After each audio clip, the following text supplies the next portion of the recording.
뮤지컬은 제가 생각하기에는 진짜 가장 전형적인 상업 예술이거든요. 그래서 뭐 영화나 드라마 이런 거 못지않게 무대 예술에 있는 작품, 모든 무대 예술들이 상업 예술이지만 그 중에서 가장 상업적인 논리에 많이 움직이는 그런 장르인 것 같아요. 근데 근 한 10년 사이에 퀴어 소재 작품들이 몇 편이 큰 성공을 거뒀죠. 뭐 예를 들면 제가 했던 뭐 해득이라든지 아니면 뭐 스릴미 이런 작품들이 이제 큰 매니아층을 형성을 하고 그러다 보니까 자연스럽게 이제 제작하시는 분들이 그쪽 소재를 찾게 되는 것 같고 그러다 보니까 그쪽 작품들이 많아진 것 같아요. 그런데 이제 그런 작품들이 흥행을 했던 많은 이유들 중에 하나가 뭐 우리 연출님 말씀하신 대로 남자들보다 아무래도 여성분들이 그 퀴어 쪽에 조금 더 이렇게 포용력이 있죠. 더 이렇게 편안하게 받아들이시는 것들이 있고 그러다 보니까 만약에 남성 관객들이 많은 데서 퀴어 작품이 성공하기는 힘들 것 같아요. 제 생각에도. 하지만 뮤지컬 관객들의 거의 한 90% 정도가 여성 관객이고 남성 관객을 찾아볼 수 있는 날은 무슨 데이. 여자가 데려온 남자들. 네, 제가 맨날 그 헤드 공연할 때 애드립으로 이렇게 쓰는 말인데 네. 돈 내려고 온 남자들. 1년에 뮤지컬 한 번이나 두 번 딱 보는데 데이 때만 보잖아요. 그래서 이제 그럴 때 빼놓고는 사실 남성 관객을 만나기가 쉽지가 않아요. 근데 대체로 거의 한 90% 여성 관객이다 보니까 자연스럽게 이제 퀴어 소재에 좀 더 너그러울 수밖에 없고 그리고 그런 좀 흥행한 작품들이 있고 하다 보니까 이제 제작하시는 분들이 돈이 되니까 일단 그쪽으로 움직이게 되는 것 같아요. 그리고 또 그쪽 소재를 좋아하시는 고정 팬들이 있는 것 같아요. 그래서 그 분들이 또 계속 옮겨다니면서 뭐 공연 보시는 것 같다는 느낌도 있고 그래서 더 뮤지컬 쪽이 좀 더 그런 게 있지 않나? 그러다 보니까 그런 것도 있는 것 같아요. 여성 관객이 많다 보니까 퀴어를 다룰 때 기본적으로 배우들이 남자 배우들 뚱뚱한 배우를 쓰지 않아요. 예쁘고 날씬한 뭐 당대에 젊고 예쁘고 날씬한 남자 배우들이 아무나 못하거든요. 저는 이제 10년 전에 저는 이제 아주 어리던 10년 전에 이제 많이 했고요. 네. 요번 올해도 하지 않았어요, 헤드? 헤드윅은 이제 저는 이제 뭐라 그럴까 그런 거 있잖아요. 퀸 공연하는 바에 가면은 이제 왕언니들 있잖아요. 저는 이제 약간 이제 왕언니. 지금 하는 헤드윅은 좀 그런 그렇죠. 제가 이제 헤드윅 초창기 할 때는 날아다니는 헤드윅이었어요. 어리고 막 무대에서 날아다녔는데 요즘에는 이제 차분하죠. 차분하고 이제 힘 안 들이고도 공연하는 걸 배워서 살살 하는데. 근데 뭐 그런 것도 있는 것 같아요. 아무래도 여성 관객들이 많으니까 이제 비주얼 좋은 남자 저만 해도 만약에 제가 공연을 보러 갔는데 예쁜 여자 배우한테 눈이 가는 건 사실이거든요. 그러니까 뭐 그런 게 아닐까라는 생각도 없지 않나 그런 것도 있을 것이다라는 생각을 해요. 드레이키는 좀 그런 게 있는 것 같아요. 중성적인 매력이 있어서 또 그런 게 있어요. 그 뭐라 그럴까 남자도 아니고 여자도 아니잖아요. 그러다 보니까 게이 소재를 다룬다고 하면 일단 외형은 남자죠. 그리고 보통 막 스리미 같은 공연 보면은 이제 수트빨 정말 좋은 남자 둘이 나와가지고 키 크고 딱 나와서 이렇게 하니까 일단 보기가 좋잖아요. 저만 해도 뭐 좋을 것 같아요. 근데 이제 드레이킹 같은 경우도 약간 다른 게 헤드윅 같은 경우는 이제 그 맨 마지막에 여성성을 최대한 강조해서 앞에 공연을 하다가 맨 마지막에 그것을 다 이제 벗어버리잖아요. 그리고 이제 자아를 찾는데 그런 모습들에서 좀 또 다른 매력을 느끼지 않나라는 생각을 해요. 대학로에 보면 그런 거 있잖아요. 옷 벗는 연극들 많이 있었잖아요. 네네네.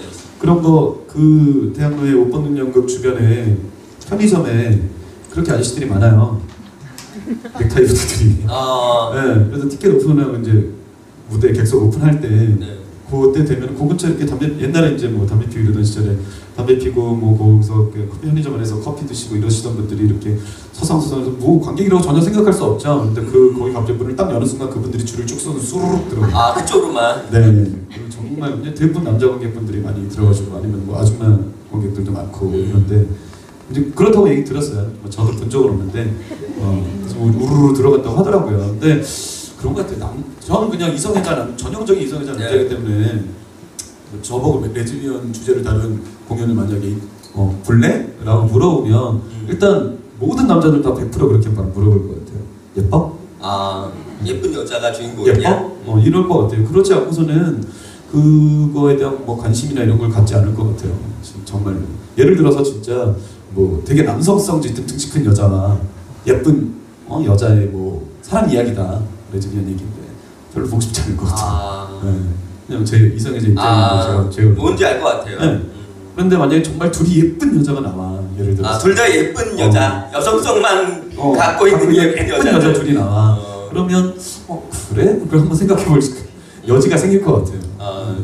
기본적으로 배우들은 좀 그런 면에 있어서 많이 열려 있죠. 좀 많이 열려 있는 것 같아요. 그러니까 이게 이렇게 급변한 것도 사실은 한 10년? 그러니까 되게 짧아요. 10년. 네, 10년에서 제가 그걸 어떻게 느껴요? 15년? 길게 느끼면 15년? 저 예전에 그 뮤지컬 처음 데뷔를 99년도에 했었는데 그 2000년도에 저한테 대본이 하나 들어왔었는데 그게 바로 렌트였어요. 렌트. 네. 렌트에도 성소수자가 있으니까. 거기 뭐 다 네. 그 퀴어 커플 다 있잖아요. 네네. 뭐 게이 커플, 레즈비언 커플 다 있고 뭐 이러니까 근데 이걸 보면서 정말 충격적이었고 전 되게 충격적이었거든요. 그 당시만 해도 이런 거를 무대에서 하고 뭐 여자들끼리 키스를 하고 막 그런 거예요. 이게 말이 돼? 남자들끼리 키스하고 이걸 무대에서 진짜 그럼 이걸 무대에서 해야 되는 거야? 이걸 매일 해? 이게 말이 돼? 매일 해. 아니, 정말 그랬어요. 확 온다. 매일 해. 이거를 매일 해야 돼? 이거를? 그러니까 그게 만약 제가 감독님 영화에서 우리 그때 키스씬 있었잖아요. 그 제가 감독님하고 두결한장이라는 영화에서 이제 그 키스씬을 찍었는데 그거가 오히려 쉽더라고요. 그거는 그냥 뭐 한 두세 시간, 한 2시간 정도 한 20번 안짝 정도 찍었잖아요. 그거는 지금 한 20번 키스했는데 맞아요. 네, 그러면 이제 그 20번만 꽉 땡긴 거 참고 하면 돼요. 왜냐면 우리 둘 다 동성애자가 남자들이니까. 이성애자가 동성애자를 연기를 하는 거니까 둘이 이제 야 우리 빨리 끝내자. 그래서 둘이 정말 너무 격하게 해갖고 감독님이 막 좀 격하게 하지 말라고 야 니네 첫 키스야. 우리는 또 빨리 끝내고 싶은 마음에 너무 열심히 해가지고 그랬었는데 그때만 하면 되잖아요. 맞아요. 공연은 제가 이제 렌트를 나쁜 자석이라는 연극을 했었어요. 근데 이게 공연을 뭐 한 3개월 하잖아요. 공연을 3개월 동안 매일 키스씬이 있으면 키스씬을 3개월 매일 해야 되는 거예요. 이게 사실 이성애자 입장에서는 그게 좋지 않잖아요. 아니, 예쁜 여배우랑 하면 뭐 그렇죠. 근데 이제 남자끼리 하는 게 좋진 않아요. 사실 이성애자 입장에서는. 근데 그거를 이제 연기니까 이제 하는데 그러다 보니까 이게 옛날에 뭐 한 2, 3년 전에 했던 그 공연에서도 그랬는데 10몇 년 전에는 그게 얼마나 큰 충격이었겠어요. 이걸 매일 공연을 해야 된다는 것 자체가. 근데 그랬었는데 그리고 그 생각도 나요. 헤드기라는 작품이 이제 10년 됐는데 올해 10주년 됐는데 그 첫 대본과 음악을 받아가지고 우리가 영화를 보고 그때 처음 공연했던 우리 초연 멤버가 저랑 조승우 씨랑 오만석 씨랑 김다현 씨랑 넷이서 이제 연습하면서 그 담배 한 대씩 피면서 연습하다가 넷이 나가 담배를 피면서 공연 올리기 전에 연습하면서 그 얘기를 했어요. 넷이 똑같이 앉아 서갖고는 이게 될까? 그랬어요. 이게 돼? 이 음악은 참 좋은데 우리는 참 좋은데 이게 될까? 과연? 그 얘기를 정말 많이 했거든요. 네. 너무 파격 아니야? 이게 불과 10년이에요. 근데 그 10년 안에 그런 인식들이 많이 변해, 관객들의 인식도 많이 변했고 그 다음에 배우들도 인식들이 많이 변해서 이제 그런 역할을 맡는 것 자체도 그렇게 크게 부담스러워하지 않고 그리고 그 배우들 사이에서도 이제 성소수자들이 있죠. 그리고 커밍아웃 하지 않고 있는 친구들도 있고 우리 알고 있고 다 그런데 그런 거에 있어서 암만해도 이제 문예술계에 종사를 하다 보니까 많이 보고 많이 접하고 하다 보니까 그래도 많이 열려 있는 것 같아요. 배우들 같은 경우. 그리고 외국 배우들이랑 같이 공연할 기회가 꽤 있었는데 제가 로키오로쇼라는 공연을 외국 배우들이랑 같이 공연을 했었거든요. 거기에 있는 모든 배우가 다 게이예요. 남자 배우, 함량 배우 다 게이였어요. 그러니까는 덩치 근육 막 이만하고 누가 보면 어디서 길 가다 만나면 눈 바로 깔고 도망가야 될 것 같은 그런 덩치들의 근육질의 그 서양 애들이었는데 걔네들이 다 게이였어요. 그러니까 문화예술계에 원체 많고 외국은 뭐 브로드웨이 배우들의 뭐 거의 한 70% 이상은 다 남자 배우들이 게이잖아요. 그러니까는 그런 쪽이 자연스럽게 열리고 뭐 쉽게 받아들이는 것 같아요. 근데 예전에는 그런 것들이 좀 안 그래도 폐쇄적으로 이렇게 바라보는 것들이 있었는데 한 10년 새에 그런 것들이 거의 많이 허물어지지 않았나? 라는 생각을 해요. 무대 뒤에서도. 손혜주 씨가 이성애자라고 해서 안 거예요. 이성애자. 이런 것처럼. 애태어나요. 맞아요. 저는 손흥민 씨 처음 봤을 때는 쟤는 거의 90% 정도가 보니까 그런 줄 알았다고. 네, 그런 줄 알고 이제 쟤는 그래 그 개이니까 더 이렇게 친근감이 있잖아요. 더 잘 됐으면 좋겠고 그래가지고 그래서 이제 잘해줘야지라고 생각하고 있는데 딱 만났는데 두 번째가 세 번째 만났는데 형님 그러는 거예요. 그래서 형님은 뭐지? 언니가 아니고 왜 형님인 거지? 그래서 이 형님은 이 동서지간에서나 부르는 호칭인데 그래서 생각해보니까 아 이거 아니구나 얘는 걔가 아닌가 봐. 그래서 그 다음에 이렇게 유심히 보니까 아니더라고요. 그래서 근데 첫 곡을 처음 봤을 때는 아니 근데 왜 그러냐면 이제 그때는 한참 헤딩하고 막 이럴 때는 공연 그 오래 하다 보면 사람이 자연스럽게 동작이나 뭐 모든 것들이 여성화돼요. 그래서 뭐 밥 먹을 때도 뭐 이렇게 말하다 놀라도 뭐 이런 거 자연스럽게 그게 되거든요. 배우들은 뭐 어쩔 수 없이 그렇게 되고 그때 한참 송재희 한참 할 때라 그래갖고 그때는 뭘 해도 다 헤딩 같다는 소리를 듣고 막 이래가지고 힘들었죠 사실은. 공연이라는 게 재밌는 게 분장의 힘이라는 게 그게 되게 재미가 있어요. 그러니까 뭐 옛날 연극들 보면은 이제 분장이 없던 시절에 가면을 썼잖아요. 가면을 쓰고서 이제 그 뒤에서 연기를 하고 뭐 했었는데 그게 이 분장이 세니까 마치 가면 같은 느낌이 있어요. 불편하다는 느낌보다 가면을 씀으로 인해서 제가 사라지는 거 있잖아요. 송영진이 사라지게 할 수 있는 큰 도구죠. 만약에 민 얼굴로 만약에 나가가지고 그런 걸 하라고 그러면 창피해서 못할 것 같아요. 제가 뭐 부끄러워할 것 같고 그런데 그 의상 입고 그 분장을 딱 하고 가발을 딱 쓰는 순간 정말 가면 쓴 것 같이 그러니까 마치 그런 거 있죠. 뭐 이렇게 길거리 돌아다니다 보면은 행사하시는 분들 있잖아요. 그래서 피에로 분장 하시고 그러면 피에로 분장을 하고 이렇게 뭘 하면 아무리 뭐 이상한 장난꾸러기 같고 이쌀스러운 짓 해도 미워 보이지 않잖아요. 그래서 그분이 뭐 이렇게 와서 장난을 쳐도 놀이동산에서 그냥 하하하 웃게 되잖아요. 그러니까 그런 느낌이 되는 것 같아요. 그 분장하는 순간 내가 남성성을 버리고 여성성 있는 막 웨이브 하고 막 춤추고 막 이렇게 하는 것 자체가 뭐 어색하지 않고 힘들지 않고 되게 감사하죠. 그게 없이 그냥 하는 건 사실 되게 힘들어요. 민망하고 스스로. 근데 이제 그 가면 같은 분장, 가발이 큰 도움이 되고 그래서 저는 오히려 그걸 하는 게 되게 즐겁고 재밌었어요. 그래서 나중에는 한 시즌 3 정도 지나간 다음부터 이제 의상도 제가 디자인 이렇게 했으면 좋겠다고 그래서 점점 더 야한 옷들 더 야한 옷들 막 진짜 야한 거 다 해봤거든요. 가터벨트부터 시작해가지고 코르셋 뭐 해갖고 막 제가 디자인 이렇게 찾아서 이런 식으로 해주세요라고 의상 선생님한테 말씀드리고 할 정도로 나중에 또 즐기게 되고 가발 디자인도 막 이렇게 했으면 좋겠다고 막 아이디어 내고 그렇게 되더라고요. 그러니까 개런티가 달라지고 출세작이기 때문에 그 전에는 이제 뭐 주목받던 신인이었다가 헤딩하고 나서 이제 그래도 좀 유명 배우 뮤지컬계에서 유명 배우의 위치를 하게 됐고 개런티가 갑자기 그 작품 끝나고 나니까 세대가 딱 뛰더라고요. 그래서 야 이게 진짜 작품 하나 잘 만나고 내가 잘 사는구나.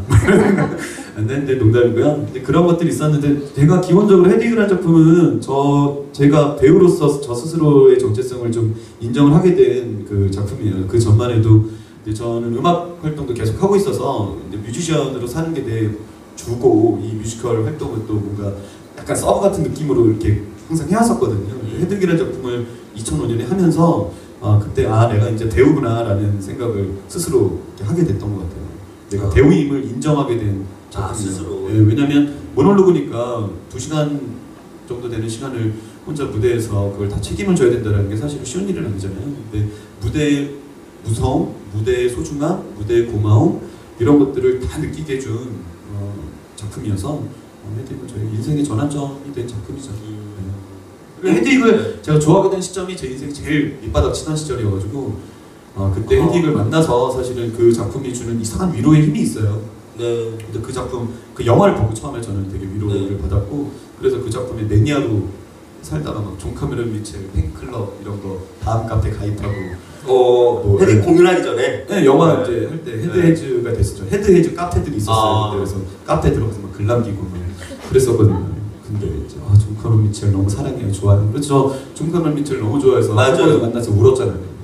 만나면 기자회견하다 막 울어가지고 지금도 그걸로 놀리고 막 그러는데 그 정도로 이제 좋아하는 작품이고 네, 저한테 위로가 됐던 작품인데 그 작품을 통해서도 제가 그 공연 했을 때 많은 분들이 저한테 이제 뭐 편지나 여러 가지로 당신이 하는 그 공연으로 내가 큰 위로가 됐다 뭐 이런 얘기들을 들을 때 이제 되게 보람 느끼고 내가 정말 잘했구나라는 생각을 하죠. 헤딩이라는 공연 자체가 한국에 아무도 잘 모르던 시절에 제가 영화 DVD 사가지고 그 영화 그 공연 제작하시는 분들부터 해가지고 배우들한테 막 소개를 했어요. 이게 뮤지컬이야 이게 하면서 이런 영화 이게 원래 뮤지컬 영화로 만든 거래. 그래서 막 보라고 막 보여주고 막 이랬었는데 생각보다 너무 일찍 공연을 하게 됐죠. 한국에서 그렇게 일찍 할 거라고 생각. 그러니까 첫 공연부터 하게 된 거잖아요. 그렇죠. 헤드윅 첫 공연. 네. 계속했죠. 아마 대한민국 제가 한 350회 정도 했거든요. 그 공연을. 그러니까 10년 중에 350회 정도 했으니까 1년은 그거하고 산 거잖아요. 10년 중에 1년을. 그러네요. 네, 그래서 아마 존카브리 미첼보다 제가 더 하지 않았을까? 횟수로는? 아, 그럴지도. 미첼은 왜냐면 그때 1년 안 되는 기간 잠깐 하다가 이제 안 하고 이제 다시 시작했는데 그리고 공연을 10년 가까이 안 했고 10몇 년을 안 했거든요.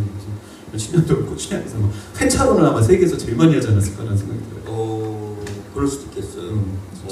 근데 엄청난 팬이었다가 자기한테 그런 공연의 기회가 주어진 거는 정말 엄청난 행운이네요, 진짜. 정말 행운이고 그거 얻었을 딱 그 작품 이제 오디션에서 합격 통보를 전화 받았을 때 대학 그 합격 그 전화 받았을 때 그때 그 기쁨 막 커피숍에서 막 소리 지르고 그랬었거든요. 대학 합격 그 소리 받았을 때 마찬가지로 그것도 했을 때 집에서 그걸 딱 받는 순간에 되게 담담한 예 알겠습니다 예 감사합니다 연습 예 알겠습니다 그러다 혼자 방 안에서 막 난리를 쳤던 그 기억이 나요. 아유 그러셨군요. 그 유명한 그 에피소드 있어요. 헤드윅 그 이석준 배우 석준 씨. 그 석준이 형이 이제 헤드윅 할 때 공연 막 하고 있는데 되게 슬픈 장면 막 위기너버스라는 장면이 있는데 그거 이렇게 끝나고 슬프게 막 감정 잡고 이러고 있는데 갑자기 누가 이제 객석에 왔던 남자분이 순간 여자분 관객들이 이렇게 된 거죠. 잠깐 이렇게 나오라고 중간 통로로 나가니까 그 사람들이 이제 탁 한 거야. 그랬더니 뚜벅 문 뒷문을 쭉 여시고 꽝! 그 순간 이제 그 극장이 이제 정적 됐겠네요. 석준이 이렇게 되고 다 이렇게 된 거예요. 그래서 나가면서 올라가면서 그 티켓 쪽이 다 들리거든요. 이따위 공연을 대한민국에서 소리를 이제 막 다시 이러고 막 이런 식으로 진짜 모르고 오셨네 그거는. 제가 하여튼 뭐 그래가지고 그분이 일부러 오신 거 아닐까? 아니에요. 모르고 이제 오셨다가 이제 그러신 거예요. 나이 드신 좀 이제 남자분이셨는데 대체로 그런 분들이 이제 초대권들이 많은데 초대권 뭐 어쨌든 그렇게 한 거예요. 그래서 이제 이석준 형이 이제 연기하시다가 갑자기 강연 내가 뭐 잘못했냐고 내가 뭐 잘못했어? 근데 아니라고 해서 이제 잘 넘어갔는데 공연 끝나고까지도 그 선배 형이 막 손이 떨린다고 할 정도로 되게 충격을 받았어요. 공연 중에 암만 지라도 그렇게까지는 안 하는데 그때가 아마 헤드윅 공연 중 최고의 였던 것 같아요. 막 욕을 이제 쌍욕을 하면서 사실은 이제 나가서 밖에서 그 직원들한테 막 욕을 했다고. 거기 다 들리고 그게 이제 무대. 저는 또 그런 적 있어요. 제가 나쁜 자석이라는 연극을 했었는데 그때 이제 전 시즌하고 다르게 그 저희가 할 때 그 연출하고 우리가 이제 합의를 봤죠. 그 남자 배우들 둘이 제가 그 키스씬 있었다는 그 연극인데 그 이제 원래는 이제 우정이다라고 해서 이제 그 대본을 보면 그렇게 나와 있어요. 근데 저희가 공연할 때 각색을 해서 이게 우정으로는 과연 이들이 이럴 수 있을까라는 생각을 했었고 같이 공연을 했고 연출가랑 해서 그러면 이거를 동성애로 바꾸고 싶다. 둘이 동성애적인 게 있었기 때문에 뭐 한 친구가 죽고 그 친구를 죽음을 잊지 못한다. 뭐 이런 식으로 이제 풀었어요. 그래갖고 연습 시작하면서 대본 분석하면서 그럼 이 둘은 게이인가요? 연출가가 이 둘은 게이다. 라고 해서 오케이 그럼 게이인 걸로 시작합시다. 그래갖고 공연을 시작을 했어요. 공연을 하고 나서 그것도 좀 약간 아이러니인 게 그전에는 그 공연이 3번 했었는데 3번이 다 망했거든요. 근데 갑자기 퀴어 코드가 들어가니까 갑자기 공연이 막 매진이 되는 거예요. 그게 신기하더라고요. 어쨌든 원래 좋은 공연인데 좋은 작품인데 근데 좀 어려운 공연이잖아요. 원래 되게 어렵죠. 내용이 되게 어렵고 그래서 저도 예전에 봤었는데 되게 재미없다, 난해하다 이러고 그냥 말았었던 공연이었는데 작품은 좋다는데 그랬었는데 그 공연 이제 제가 했을 때 그렇게 하겠다 해갖고 이제 하고서 공연을 했는데 공연이 아주 대성공을 했어요. 대성공을 했는데 이게 이제 퀴어다라고 우리는 알고서 공연을 시작했거든요. 근데 제가 제일 당황스러웠던 건 공연 끝나고 이렇게 나오는데 어떤 여성 관객분이 오시더니 저한테 왜 이게 퀴어냐는 거예요, 저한테. 이게 왜 게이냐는 거예요. 둘은 그럼 남자들이 키스를 하는데 게이가 키스를 하죠. 이성애자들끼리는 하늘이 죽었다 깨어나도 키스하지 않아요. 라고 얘기를 해드렸어요. 근데 절대 게이가 아니라는 거예요. 그래서 아니 우리가 연출이라고 해놓고 다 게이라고 배우들이랑 게이라고 합의 보고서 이거 지금 하는 걸 해서 지금 지나면서 제 역할은 게이예요. 그랬더니 게이가 아니라는 거예요. 계속 저한테. 끝까지 부정하고 끝까지 싶구나. 저도 계속 따지시는 거예요. 왜 게이냐는 거예요. 이유를 모르겠더라고요. 저는 아니 게이로 해서 하긴 해서 게이로 해서 공연을 지금 하고 있고 다 각본을 그렇게 바꿔서 그렇게 하고 있는데 왜 저한테 그러시냐고. 근데 정말 그렇게 계속. 그런데 그 공연을 또 자주 보러 오시는 분이셨어요. 근데 그런 분이 오셔서 저한테 계속 아니 게이라고 계속 게이 아니라고 아니 게이라고 게이 아니라고 공연 끝날 때마다 이렇게 자꾸 오셔갖고 그러셔갖고 좀 당황스러웠던 경험도 있죠. 여기서 두 분이 그 질문 하나씩만 이렇게 보시고 나 이 질문에 대답해주고 싶어. 가까이. 뭐 이상한 질문도 있어요. 송영진님 뭘 먹으면 잘생겨지지? 네. 너무 섹시해. 막 이런. 누구야 누구? 세상에. 세상에.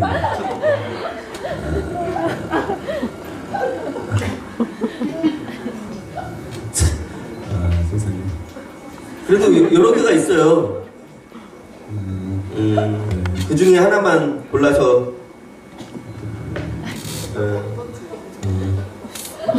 아니 일단 뜯어가세요. 네.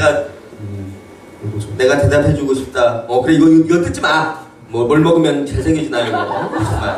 정말 뭐니. 제가 오늘 낮에 뭐 사진 찍을 일이 있어가지고 지금 되게 이것 때문에 풀 메이크업 하고 온 거 같이 보이시면 낮에 사진 찍을 일이 있어갖고 좀 이렇게 메이크업도 하고 이러고 왔어요. 좀 이해해 주세요. 아니요. 뭐 관객의 입장에서는 이렇게 분장하고 오시는 게 훨씬 좋은 거죠. 저 배우는 그 허접한 토크쇼에도 저렇게까지. 그래서 이런 자리는 원래 좀 편한 자리라 편하게 이렇게 하고 오면 하는데. 네. 그러면 용진 씨부터 질문과 대답을 해주시면 좋을 것 같아요. 네. 송영진 배우님은 큐어 역할을 하면서 첫 마음가짐이 어땠는지, 연기하면서 어떤 생각을 가지게 되었는지 변화가 있었다면 궁금합니다라고 해주셨어요. 사실 어떤 분이세요? 이 질문을 하신 분. 잘생긴 남자분. 잘생긴 남자분. 네. 저는 사실 예전에 그 우리 감독님하고도 영화 하면서 제가 기자분들 만나는 자리들이나 아니면은 또는 무대 인사 이런 거 하면서 많이 얘기를 했었어요. 그래서 저는 사실 아주 전형적인 대한민국 남중남고를 나오고 그리고 아주 군대식의 저는 그 교련 수업 받던 세대거든요. 집총각계 16개 동작이라서 군복 입고 이렇게 총 쏘고 이거 하던 세대예요. 그래서 그 되게 마초성을 강요받고 학교에서도 남중남고에서는 조금이라도 여성성 있는 아이들은 크게 막 때리고 막 이랬었거든요. 그거에 아주 주도 세력 중에 하나였어요. 호모포비아에게 거의 선봉에 서있던 빨간 깃발을 휘날리며 예전에는 폭력을 휘두르던 되게 폭력적인 아이였는데 사실 그래서 제가 이런 걸 하면서도 사실 헤드기라는 그 작품을 만나기 전까지만 해도 저한테는 그런 게 있었어요. 좀 여성성이 있는 친구들을 많이 이런 게 있었어요. 눈에 막 거슬리고 좀 내 눈에서 좀 치워주면 안 돼? 그래서 안 보이게 좀 하면 안 돼? 이런 정도로 제가 되게 심했었거든요. 근데 그게 저는 무지함이라고 생각해요. 저는 제가 무지했기 때문이라고 생각해요. 정말로. 그래서 헤딩이라는 작품을 보고 나서 그 영화를 보고 제가 처음에 이제 그 역할을 처음 하게 된 거죠. 그런 성소수자 역할을 처음 하게 된 거죠. 그래서 그때만 해도 되게 호모포비아적인 성향이 강하던 그런 전형적인 대한민국 남자였는데 이거를 해야 되니까 본 적도 없고 어떻게 해야 될지도 모르고 하니까 배우는 어떻게 해요? 찾아가게 돼 있어요. 그래서 이태원을 그냥 무작정 갔어요. 무작정 가서 이태원은 게이바가 있다는데 도대체 트랜스젠더랑 게이의 구분도 없던 시절이에요. 그래서 이태원에 가면 게이바가 있다는데 어딘가 길 가는 사람들한테 물어봤어요. 그래가지고 게이바 어딘지 아세요? 이러고 정말로 그 이태원 소방서 앞에서 거기서 막 물어봤어요. 절박하니까 뭐래도 지푸라기라도 잡아야 되는데 뭔지 모르겠고 그래서 용감하게 혼자 가갖고 물어봤더니 어떤 분이 절로 올라가면 있다고 그래서 소방서 꿀목으로 이렇게 올라가면서 계속 어딘지 모르겠는데 막 올라가 보시라고 그래서 올라갔어요. 그러니까 남자들이 3, 4, 5 모여있길래 혹시 여기 그 게이바가 있나요? 게이 클럽? 여기 클럽인데요? 고맙습니다. 그랬는데 거기를 처음 가본 거예요. 그래서 게이 클럽에 이제 가고 이제 근데 물이 좋더라고요. 남자분도 좋고 여자분도 좋고 다 좋더라고요. 여기 신세계인데? 그리고 이제 음악도 너무 좋고 뭔가 되게 신세계인 거예요. 그래서 너무 재밌다. 그래갖고 거기 한 2주, 3주 계속 찾아갔어요. 주말마다. 그래서 이제 있는데 나는 트랜스젠더를 만나야 되는데 트랜스젠더 역할인데 트랜스젠더를 어디서 만나야 되지? 그래서 근데 또 그 앞에서 춤을 추고 계속 이렇게 혼자 있다가 누가 같이 가자고 그래도 안 가요. 그래가지고 혼자 간 거 있어요. 무섭다고. 아 무섭다고? 응. 그래가지고 이제 그 앞에서 이렇게 담배 피시는 게이 클럽에 오신 분들한테 저기 제가 좀 궁금한 게 하나 있어서 아니 말씀하세요. 트랜스젠더 클럽도 여기 어디 있다고 그러던데 바로 맞은편에 있더라고요. 여기 있잖아요. 그래갖고 예. 그래갖고 거기가 이태원 트랜스였는데 트랜스. 응. 그래갖고 트랜스 써있는 간판을 보고도 모르냐. 거기를 이제 또 혼자 이렇게 들어갔죠. 들어가서 이제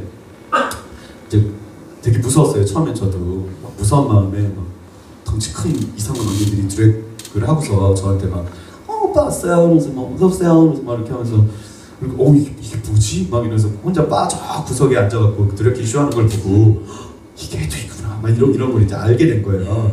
그러면서 계속 이제 거기 매주 갔거든요. 매주 가고 그러면서 주변에 이제 점점 그런 것들을 보고 편안해지고 얘기하고 그거에 대해서 이제 알게 되고 하니까 제가 갖고 있던 그 고정관념들이랑 이런 것들이 막 무너지는 거예요. 하나하나. 내가 잘못 생각했구나. 그 역할을 하고 그러면서 성소수자 역할을 몇 번을 했었는데 하면서 알게 되니까 그 내가 무식했던 그 시절이 되게 창피하고 정말 쪽팔린다. 내가 왜 그랬을까. 그러니까 우리가 흔한 말로 제일 쉬운 말로 그러잖아요. 다름과 틀림을 구분하자라고 그러잖아요. 근데 그동안 틀림이라고 생각했는데 그건 다른 거라는 걸 그런 역할을 하면서 알게 됐죠. 그래서 전형적인 정말 호모포비아인 제가 그때 막 그런 얘기를 했어요. 제가 이 영화를 찍으면서 커밍아웃을 하겠다고. 무슨 커밍아웃이냐. 내가 호모포비아였다는 것을 커밍아웃 하겠다고. 난 호모포비아였다고. 그래서 다시 이제는 그런 거에 대한 그 편견이 없다고. 사실 그 영화나 뭐 작품들 하면서 그런 것들이 많이 변하게 됐죠. 그래서 저는 이런 문화적으로 이런 공연이나 영화나 이런 것들이 큰 역할을 한다는 게 사실 하리조 씨가 처음 나왔을 때 얼마나 충격이었어요. 홍석천 형이 나왔을 때 얼마나 충격이었어요. 근데 지금은 탑게이잖아요. 네. 그 홍석천 형하고 같이 공연을 했었는데 나와서 우리가 넌센스라는 공연, 그것도 넌센스죠. 탑게이가 수녀복을 입고 수녀 역할을 했으니 얼마나 그게 넌센스예요.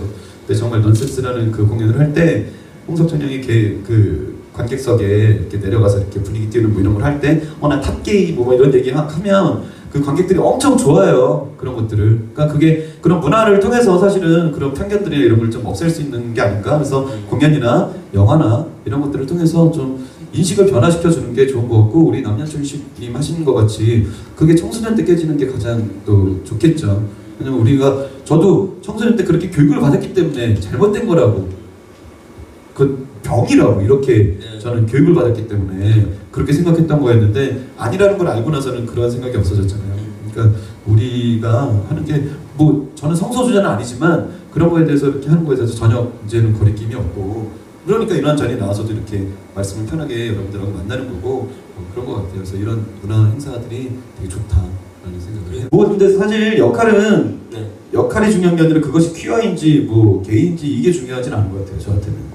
그 작품이 어떤 작품이고 그 작품에서 내 역할이 어떻게 비춰지고 내가 그 표현할 수 있는 게 잘 할 수 있는지 이런 것들을 파악을 하고서 이제 작품을 고르기 때문에 뭐 퀴어여서 뭘 해보고 싶은 거는 사실 없는 것 같아요. 그거는 이제 배우가 나쁜 자석이라는 작품도 그걸 했던 거는 그게 퀴어여서 했던 건 아니었고 그 작품 자체가 너무 좋아서 해본 거였고 제가 그동안 했던 역할 아닌 좀 뭐라 그럴까 힘없는 역할? 약간 이런 느낌의 역할을 해보고 싶어서 이제 그 역할을 했었던 거였고 그래서 뭐 배우로서 해보고 싶은 퀴어 역할은 사실 그런 건 없고 그동안 너무 많이 했고요. 그리고 그래서 뭐 앞으로도 뭐 퀴어여서 안 할 거예요 라는 건 없어요. 그런 건 없는데 이제 그 작품이 어떻고 그 역할이 내가 이제 잘 할 수 있는가 이런 거에 대한 것이 확신이 들면 뭐 어떤 역할이든지 배우가 해야죠. 뭐 그게 퀴어이고 그거는 뭐 내가 살인자 역할 하는 것보다 그게 낫죠. 어떻게 보면 그렇게 생각을 해요. 살인자가 그러면 퀴어 역할에서 욕을 먹으면 살인자 역할하면 이렇게 죽어야겠네요. 그러면 그런 건 아닌 것 같아요. 뭐든지 뭐 역할은 뭐가 됐든 간에 할 수 있는 것 같아요. 저는 지금 마마도크라이라는 그 2인극 뮤지컬 하고 있고요. 이거는 소재가 뱀파이어 관련된 소재예요. 그래서 되게 재밌어요. 또 뭐 예전에 많이 흥행을 했고 그래서 이번에 3연 올라간 건데 좀 많이 내용을 바꿨거든요. 그래서 아주 엄청 고생하면서 이게 제가 역할이 꼭 항상 힘든 역할만 해요. 그러니까 제가 맨날 3D 역할도 전문 배우라고 그러니까 정말 더럽고 위험하고 이런 힘들고 이런 역할 주로 많이 하거든요. 이번에도 또 그런 역할이라 이제 열심히 체력 관리해서 저번 주에 공연이 시작을 했어요. 그래갖고 이제 3개월 동안 공연할 텐데 그 공연하고 또 그 이후에도 뭐 공연 이제 뭐 하나 정도 더 할 것 같고 아마 하반기에는 좀 공연 외에 다른 작업들을 좀 하려고 준비를 하고 있어서 그런 작업들 이제 준비 이제 다음 주부터 슬슬 좀 이제 하나하나 차근차근 준비하려고 그래요. 그래서 그런 것들 하고 또 올해 이제 아기 태어나갔고요. 제 아기 6월달에 이제 아기 아빠 되거든요. 6월에 네, 아빠들 준비 마음의 준비를 이렇게 하고 그러고 있습니다.